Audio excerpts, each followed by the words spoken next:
Speedway Anywhere. Hey, it's Speedway Anywhere time, where a checkered pass is a good thing.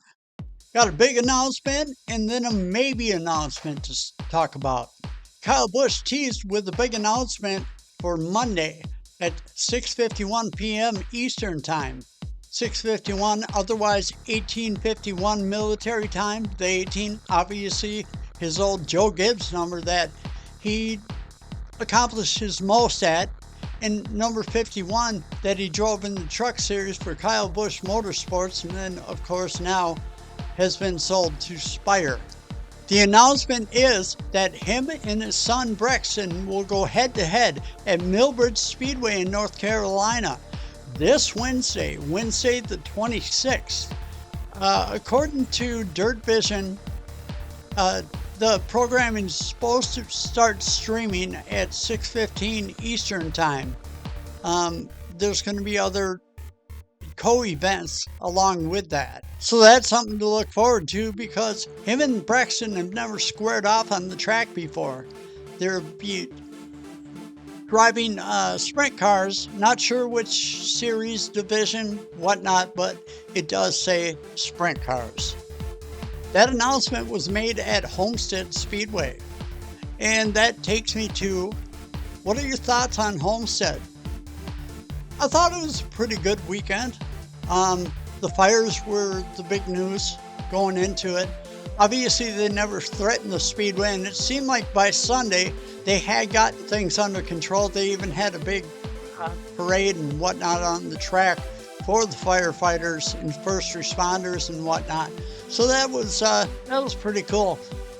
Miami's basically my home away from home, I say, because it's where I've spent the most money traveling. Love that town. Homestead, Miami, yeah, some people say, well, it's not actually Miami. Well, yeah, it's about a 25-30 minute drive when traffic's clear. Coming back from the race is a whole nother story. But it was good to see that progress had been made and the fires were contained by the time that the green flag flew on Sunday. Friday night's race was kind of a cliffhanger due to Corey Heim. Corey Heim had an intermittent engine loss that was going on. But he'd fall back 3 spots. In the second he'd get that engine going, he would fly right by whoever was in front of him. Unfortunately, he wasn't able to get all the way to the front the final time that his engine died to pass Kyle Larson, who went out to win that race. Saturday's race was filled with controversy, but then again, what weekend isn't? On the final restart of the race, Kyle Larson chose the inside lane, with the choose cone deal. And behind him was Sam Mayer. Now, Kyle Larson in the restart zone hit the gas, obviously not enough, because the outside lane got going faster. For a minute there, it kind of reminded me of Jeff Gordon in the old days. Jeff Gordon was well known for what they called snookering on the restart when he was a control car. And at that time, there really wasn't a restart zone. You had to, you couldn't pass before the start-finish line. But yeah, Sam Mayer apparently got into the back of Larson and lifted his wheels off the ground. But was it because Kyle Larson was trying to get the outside lane to go off sides, maybe get penalized? All that, there's all kinds of debate whether the restart should have been called off, and like they do at the local tracks and whatnot. But I'd have to see the actual data from Kyle Larson's car to convince me whether or not he tried to hold the outside lane out of bounds, or offsides. But I don't know what the Xfinity cars have as far as data. I know that the Cup cars, you can clearly see when they're on the gas, halfway off the gas, when they're actually spinning their tires on the start restarts. So, and all the above. So, we'll never know. And obviously Sunday, Kyle Larson went on to end up winning the Cup Series race when he turned it up at the very end. So he almost got the sweep of the weekend. Took the truck race because of that controversial restart at the end of Xfinity. He didn't get the W, but he did get it in the Cup race. So, 2 out of 3 ain't bad. In that race, I don't think anyone would have had a shot on Ryan Blaney.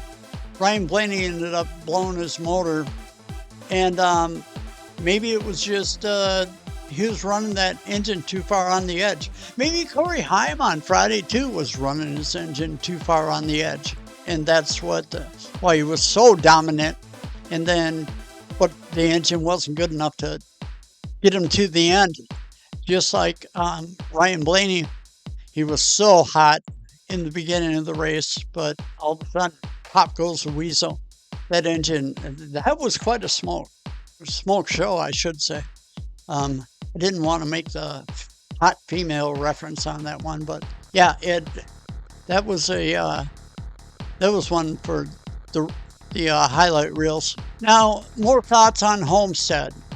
The rumor mill is swirling, and it's coming from some very leaky. The news is very leaky because it seems like now more than ever, Homestead will get the championship finale for 2026. I wish I could say that it's a sure thing. I mean, it used to be that we'd get the schedule by the end of March, beginning of April, and that hasn't happened since the COVID year. The reason I think it needs to be pulled away from Phoenix is because it's like the packaging. It's so beautiful. But then once you open that present, it's a dud. The racing at Phoenix stinks, okay? Yeah, the restarts and start of the race are awesome, watching them fan out 7 to 10 wide and all that, but then that's it. And then they do it after a caution when the green comes back out. They do it after a caution when the green comes out, and so on and so forth. But that's the only action on the track the entire race. If you get 7 cautions, there's going to be 7 action-packed laps. If there's 10 cautions, 10 action-packed laps. That's all Phoenix has to offer. Homestead, on the other hand, Kansas and Homestead, both are tracks that I've been to multiple times. They have provided some of the best racing, and the reason that Kansas will probably never get the championship race is because at that time of year, the weather is way too unpredictable. I've never got rained on at Homestead when I've been down there for the final. Homestead has knocked down a lot of stands. It used to hold over 70,000, and now currently I just looked it up and it's 46,000. So they've definitely dismantled a lot of the seating. Some people argue that it's in disrepair down there. I find that hard to believe because that track was absolutely beautiful. I doubt if it's fallen off that bad at this point. But yes, 46,000 is now the capacity at Homestead. Is that enough? Well, let's look at the fact that Phoenix only holds 42,000. I think the answer to that is quite obvious. So I pray that Homestead gets the finale back to where it belongs. I mean, this popular opinion says that's where it needs to be. But ever since it went to Phoenix, everyone's wanted to go back to Homestead. It might become a reality next year. Who knows? So I'm going to leave it at that. But please do subscribe so you can follow the channel. I'm going to keep putting these out right through November. And, if you got any comments on restart procedures and whatnot that we just spoke of, please, go ahead, comment. Click that like if you like the content. The channel is in a regrowing phase. I had to take almost all of last year off, so trying to hit it hard in the new studio. So thanks a lot, and I hope you come back soon.